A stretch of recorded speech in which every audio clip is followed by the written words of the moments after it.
उन्हाळ्यामध्ये घरच्या घरी अगदी साध्या सोप्या पद्धतीने एकदम अशी थंडगार आणि 15 ते 20 लोकांसाठी पुरणारी ही सोलकढी कशी करायची ते बघूया. पण त्याआधी चॅनेलवर जर नवीन असाल आणि माझा व्हिडिओ जर पहिल्यांदाच बघत असाल तर चॅनेलला नक्की सबस्क्राईब करा. अगदी साध्या सोप्या पद्धतीने आपण ही सोलकढी केलेली आहे आणि करायला तर एकदम अशी साधी आणि सोपी आहे. चला तर मग पटकन रेसिपीला सुरुवात करूया. तर इथं मी एक नारळाच्या खोबऱ्याचे असे बारीक बारीक काप करून घेतलेले आहेत आणि पाठीमागचा जो काळा भाग असतो खोबऱ्याचा तो मी खोबऱ्याचा काळा भाग काढून घेतलेला आहे आणि अगदी असं पातळ्याच्या स्लाईस एक नारळाच्या या करून घेतलेल्या आहेत. आता आपल्याला काय करायचं आहे, मिक्सरच्या भांड्यामध्ये थोडं थोडं यातील आपल्याला खोबरं घालून घ्यायचं आहे. जेवढं मावेल तेवढं, अगदी जास्त नाही, थोडं थोडं घालून घ्यायचं.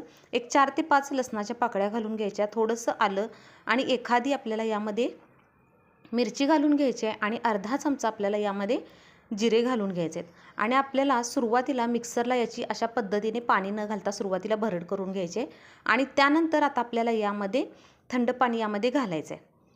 आता पाणी घातल्यानंतर आपल्याला पुन्हा अशा पद्धतीने पेस्ट करून घ्यायचे आणि त्यानंतर काय करायचं आहे, आपल्याला एखादं भांडं असं ठेवायचं आहे खाली, त्याच्यावरती चाळण ठेवायचे आणि याच्यावरती आपल्याला एखादा कॉटनचा अशा पद्धतीने रुमाल ठेवायचा आहे आणि याच्यावरती आपल्याला ही खोबऱ्याची पेस्ट आपण जी बारीक केली ती घालून घ्यायची आणि यातील पाणी आपल्याला खोबऱ्याचं हे गाळून घ्यायचं आहे, म्हणजेच आपल्याला हे पाणी वस्त्रगाळ करून घ्यायचं आहे.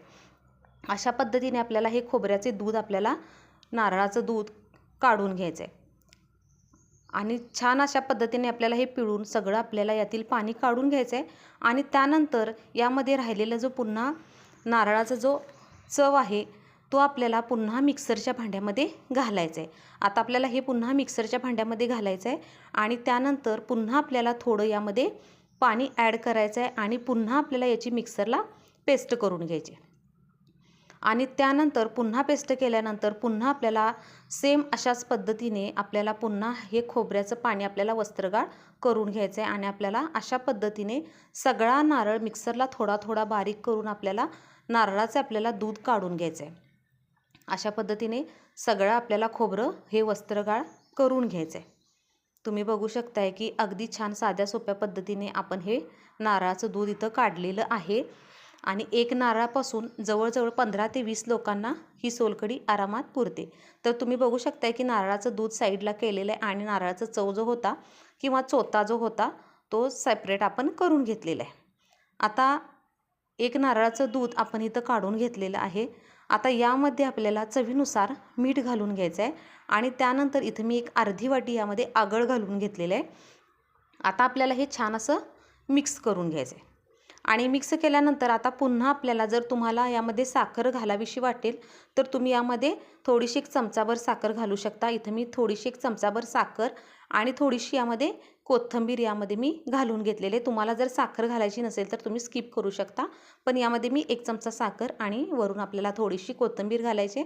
त्यानंतर अगदी साध्या सोप्या पद्धतीने आपली ही सोलकढी इथं तयार झालेली आहे. एक नारळापासून 15 ते 20 लोकं ही सोलकढी आरामात पिऊ शकतात. अगदी साध्या सोप्या पद्धतीने आपण ही केलेली आहे. तुम्हाला जर आगळ थोडं जास्त वापरायचं असेल तर तुम्ही थोडंसं जास्त घालू शकता. मी एक नारळासाठी अर्धी वाटी इथं आगळ वापरलेलं आहे. तर अशा पद्धतीने उन्हाळ्यामध्ये तुम्ही घरच्या घरी थंडगार सोलकढी तुम्ही नक्कीच करून बघा. अगदी साध्या सोप्या पद्धतीने ही तयार होते आणि अगदी कमी साहित्यामध्ये सोलकढी तयार होते.